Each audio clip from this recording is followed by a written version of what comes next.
I had a feeling that something was wrong with my wife, Caroline. Not much, but enough for a man who knew her for 12 years, of which he was married to her for 10. Caroline and I have an ordinary Scandinavian family with 2 children, a 7-year-old boy and a 5-year-old girl. We live in our own home near the county capital, and we both work full-time. Caroline at City Hall, and I work for a small consulting company. My wife and I met at an evening class learning advanced uses of Microsoft Excel and got married 2 years later. Of course, like most others, our marriage had its ups and downs, but there were never any serious problems, at least in my opinion. The first signs appeared about a month after our 10-year anniversary. This was her slight decrease in interest in sex. It's not that she refused me sex, but she started offering quickies instead of making love much more often than before. The next slight visible sign was an increase in her clothing expenses. Another sign was that she was increasingly nagging me for no real reason. Caroline always spent at least 2 evenings a week with her friends for various innocent activities such as aerobics, evening classes, bowling and badminton, but only a couple of late evenings a year with the girls in some bar or restaurant when someone from the gang wanted to celebrate something. I did my best, but could not see any new or strange patterns in her evenings out. My co-worker Eric noticed that I was having problems with my marriage and told me that it was better to know the truth than to walk around feeling as bad as I did. I told him that a private investigator could probably find out the truth, but I could not hire a private investigator for 2 very simple reasons. Firstly, there was no such thing, at least in the phone book, neither in our city nor throughout the entire district. Secondly, even if there was one, I didn't have the money to follow Caroline for a long time, but I promised to do everything possible to end the problems between me and Caroline.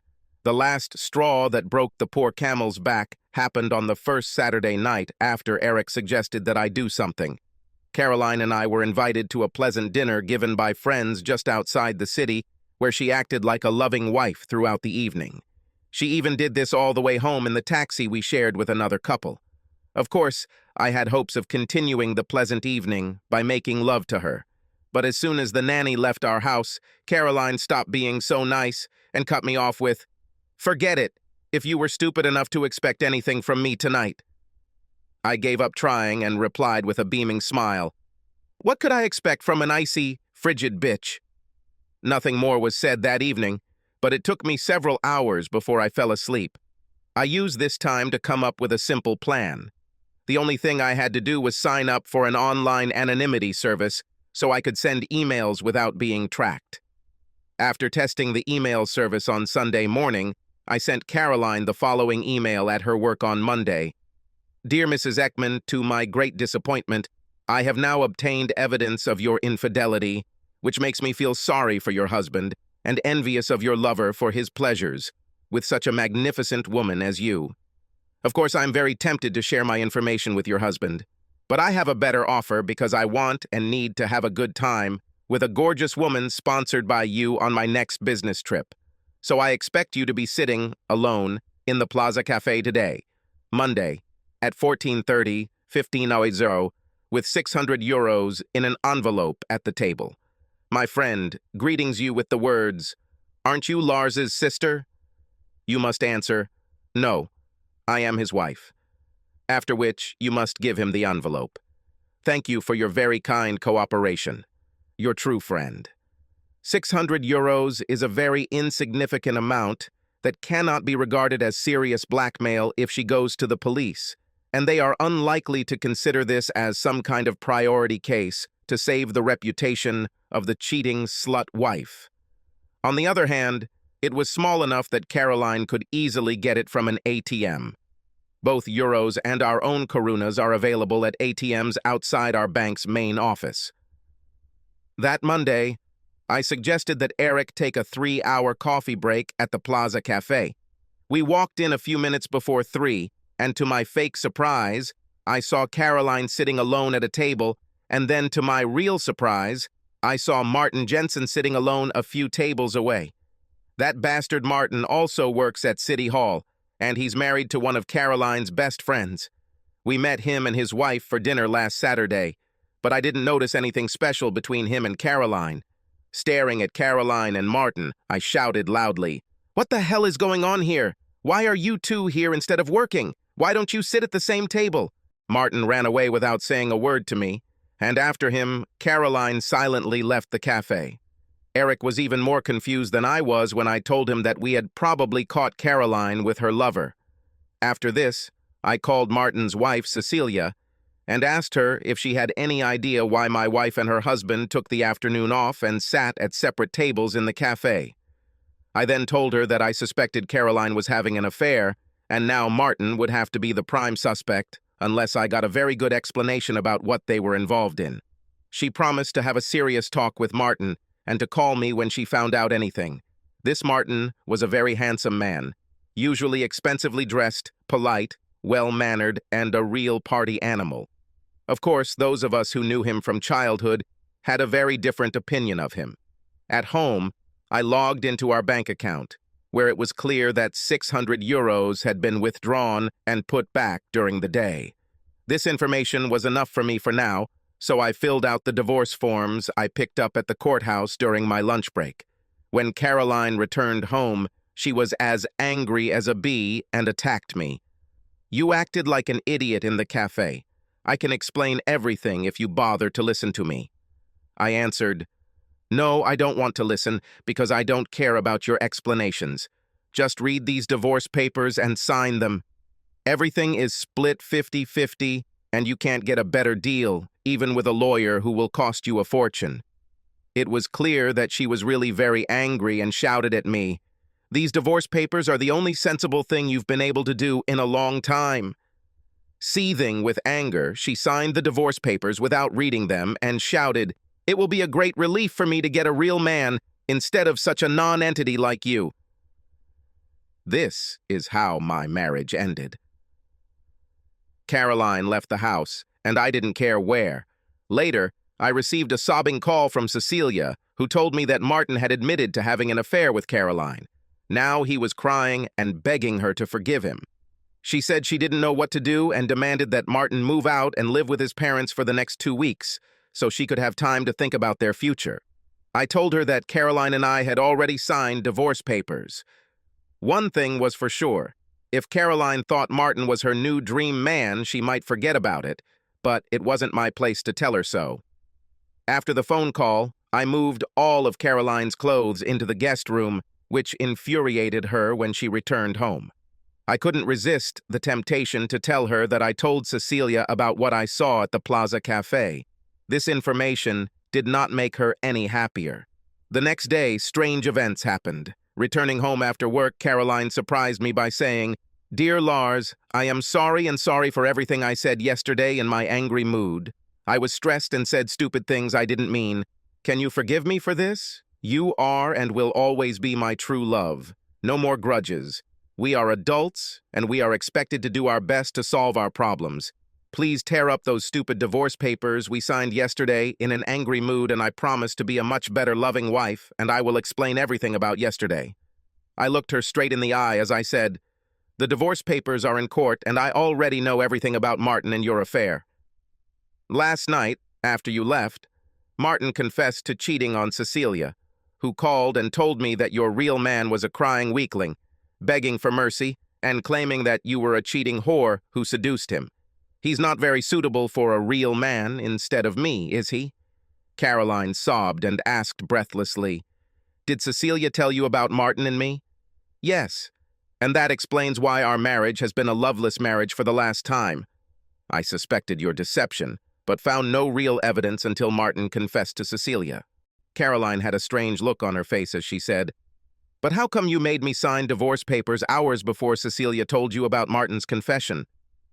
"I had enough last Saturday night, and during a few sleepless hours, I decided that divorce was my only possible solution.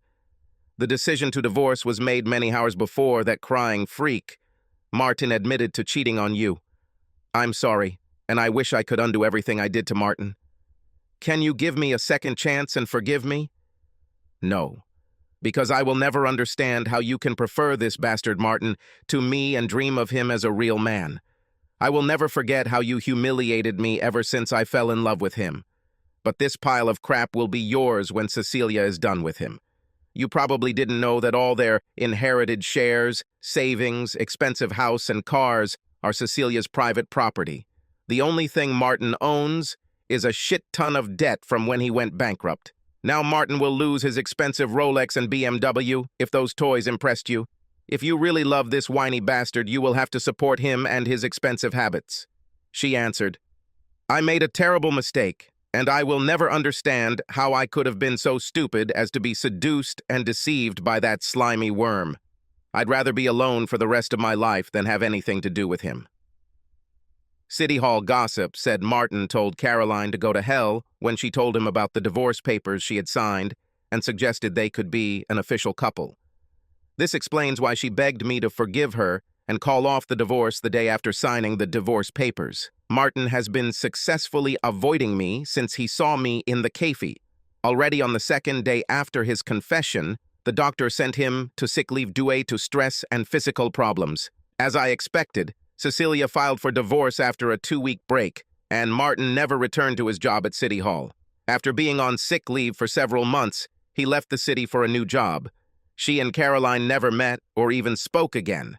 Caroline rented an apartment in a good area, but had to wait 3 months before she could move. We agreed that she would stay in our spare room until then, and that neither of us would start dating until our divorce was final.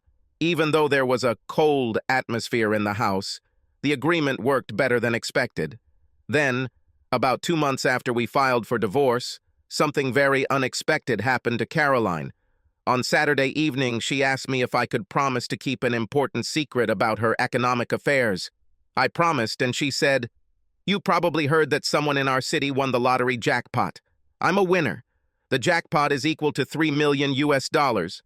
This is enough to solve all my problems. We're still married. That's why I have to ask you, do you want half of it? Congratulations. No, I don't demand or expect anything from you. My only suggestion is that you create funds for the children so they can study, buy cars and apartments when they grow up, and then support them when they get married. She looked at me and said, Are you sure you don't? You will require anything from me? Yes. When we lived together, only your love was enough for me.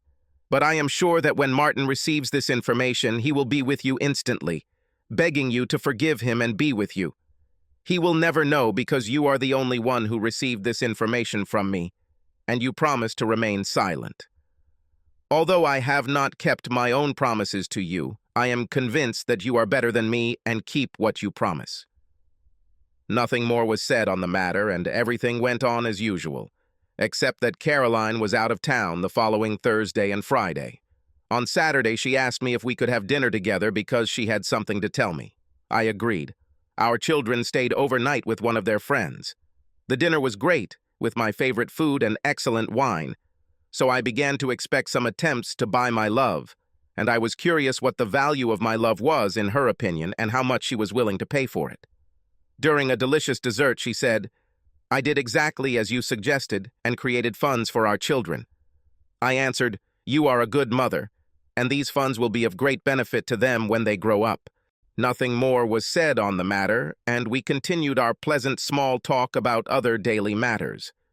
During coffee and cognac after the meal, when we were comfortably seated on the sofa in the living room, she said, I'm sorry that I was a stupid, cheap slut who ruined our happy family by deceiving and humiliating the best man I ever knew.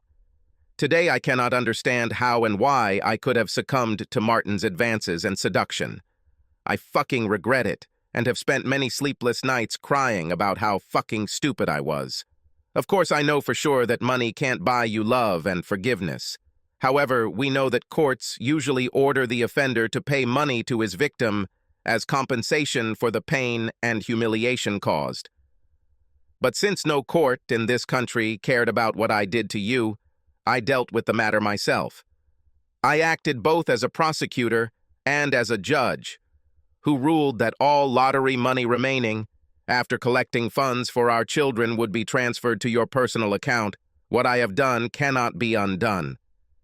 She gave me the bank receipts, and I was silent for a long time before I said, Dear God, what have you done? I can't take your money. I'll give it back to you. She answered, You don't have to give me anything back. The lawyers who organized this said that it was impossible because there were no conditions. The money is yours and only yours, and I cannot and do not want to regret what I did with it. I don't demand or expect anything in return. I did what I would have done before I got caught in this stupid scam. What the hell could I do? My love was not for sale, but Caroline did not try to buy it. There are no conditions at all. There were no requests for forgiveness. She only talked about compensation. She didn't even try to kiss me. Although I was in some shock, I began to realize that her love for me was real.